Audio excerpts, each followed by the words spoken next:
Europecast, l'Europe chez nous. Ici, toutes les frontières s'estompent. Ici, tous les pays épris de justice et de liberté deviennent un seul et même pays, le pays des hommes. Sur Euradio. Donc là, je découvre qu'une personne payée par le lobby laitier a passé une après-midi dans la classe de la petite pour expliquer que le lait c'est super et qu'il faut vraiment en consommer plusieurs fois par jour pour être en bonne santé. Alors c'est faux, mais là c'est pas le sujet.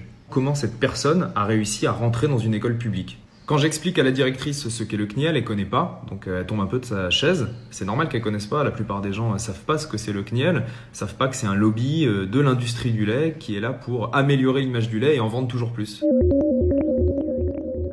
Le privé s'installe progressivement dans nos écoles européennes et l'éducation est de plus en plus marchandisée. Du lobby du lait aux jouets et matériel sportif en primaire, en passant parfois par la formation des enseignants eux-mêmes, le comité syndical francophone de l'éducation et de la formation s'inquiète de voir l'école devenir un produit. Jean-Hervé Cohen est le président du comité. Le premier danger, c'est le fait de dessaisir l'enseignant de son expertise face à l'éducation. Il y a également une forme de délégation de ces produits, puisque finalement, on va prendre le cas le plus extrême. Il suffira qu'un enseignant ouvre un logiciel, appuie sur un bouton et contrôle que la classe fait bien les exercices qui sont dans le logiciel. Et puis ensuite, il y a une analyse informatique des choses. Et il n'y a plus du tout de va-et-vient logique, humain, entre le professeur et sa classe. Et en plus, du côté des élèves, c'est mauvais parce que ça fait naître chez eux le fait que finalement l'éducation, c'est également un bien de consommation et ils deviennent de plus en plus des consommateurs que des usagers. Ils réclament, ils considèrent qu'ils n'en ont pas pour leur argent ou qu'ils en ont pour leur argent. Voilà, c'est ce qui se profite dans ce genre d'activité. Parfois, ce qui est incroyable, c'est encouragé par les gouvernements, par les ministères, qui pensent que c'est très bien d'avoir comme ça des associations, des organismes qui vendent des produits à l'école. Alors ils ne disent pas qu'ils le vendent, ils disent qu'il y a des partenariats, que de toute façon les organismes savent très bien y faire. Ils offrent des choses en contrepartie, du matériel informatique ou du matériel pédagogique. Et donc c'est l'État un petit peu qui finance ça derrière.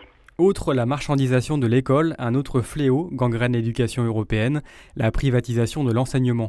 Un rapport de l'OCDE de 2018 met en garde sur la privatisation interne croissante qui envahit les écoles européennes.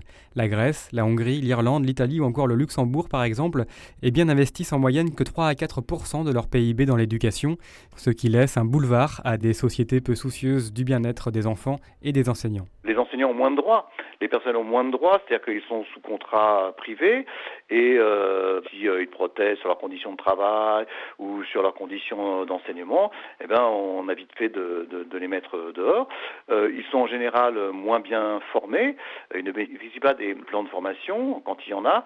En ce moment, il y a un manque crucial d'enseignants et donc l'État recrute beaucoup de contractuels et donc il n'y a pas de formation prévue pour les contractuels et donc ça leur permet de dire vous serez embauchés quand vous aurez suivi cette formation. Ça permet à l'État d'embaucher moins de fonctionnaires. Le privé, ça pourrait être quelque chose qui vient en complément, en supplétif, mais là, ça prend carrément la place de l'enseignement public, donc c'est trop important. Le privé, quand il devient plus important que le public, ça pose problème dans un pays. À partir du moment où ce sont des écoles qui sont réservées à ceux qui en ont les moyens, qui peuvent payer des frais de scolarité, automatiquement, elles écartent des enfants dont les familles n'ont pas les moyens de payer l'école, parce que c'est un petit peu ça aussi, le projet de l'école, c'est de mettre tous les enfants, quelle que soit leur classe sociale, au même endroit.